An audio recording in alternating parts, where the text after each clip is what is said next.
Alright, it's time for Hidden Leaders. This will be a short video showing you how the insert comes together.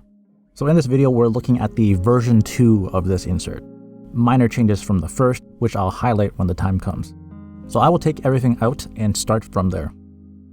Here is the main insert, which is really just one big box. I don't own a copy of the Forgotten Legends expansion. The price to get it imported wasn't worth having just asymmetrical player powers. So there is no way to really accommodate the cardboard tokens at this time. What it does accommodate though is the Queens and Friends expansion. So these fighter cards are double sleeved over here, and of all the non-fighter cards you get in the game, they are stored in the main insert here. These reminder cards of how to win the game, which when you flip it over, act as the game board in the event you want to just travel with cards. Now since I'm not making an insert for travel, these cards aren't going to be used much. So cards like these should go at the very bottom where they are least accessed. The Queens and Friends summary card. Won't need that. And this Kickstarter overview, won't need that either.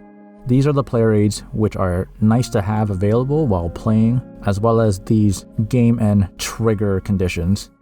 Again, also nice to have out on the table for those who would appreciate it.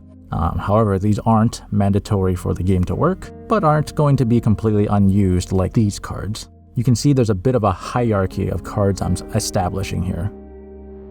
So what I did with this design is a multi-step assortment, where the group of cards are partly separated so that you can clearly tell they're supposed to be divided.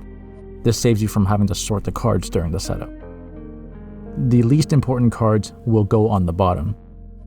These optional cards will go in second. And for the top level, this will be the 6 hidden leaders, as well as the buried emperor. The emperor is always set up next to the graveyard, so it makes sense to keep that card with the leaders as opposed to with the deck. As usual, the areas are sized up a bit bigger for larger tolerances. I don't think these will fit Sleeve King premium sleeves, but for reference, the leader cards that you see here in this video are single sleeved with Gamegenic standards. The areas still have enough walls to prevent them from mixing with the others into a single vertical stack. This allows visual separation, as well as making it easy to take the cards out by their group. For the bottom stack, there's a cutout for your finger to get around the cards for easy pickup. Now this is where version 2 is different from the first. Here we have these oval-shaped cutouts for your fingers to get in to grab the wooden pieces more easily. In version 1, these cutouts were circular and there was slightly less space. I find it provides some improvements for ergonomics, but not as much as I imagined. And this whole thing sits on one side of the box, doesn't matter which side. Moving on to the card tray, there were no revisions for version 2 as it does the job just fine. For my personal copy of the game, I've double sleeved these cards with Gamegenic both inner and outer sleeves. That made the deck rather tall, needing me to split them up into 2 piles. If you don't sleeve at all or use single sleeves, this tray is more than enough room for your needs. But if you do double sleeve, this insert is perfect for you. So I tried something different where instead of making a fully walled container, I thought about how to save on filament. And one of the ways to contain cards with minimal filament is to create walls only for opposite corners. You'll see there is a stem in the center, so that when you take the tray out, your fingers grip onto the curved ends for lots of grip with very little effort.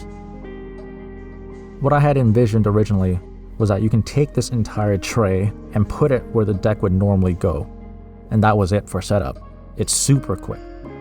Speaking of setup with this insert, it takes about 1 minute to set up, thanks to the pre-sorting of the leaders as well as the card tray.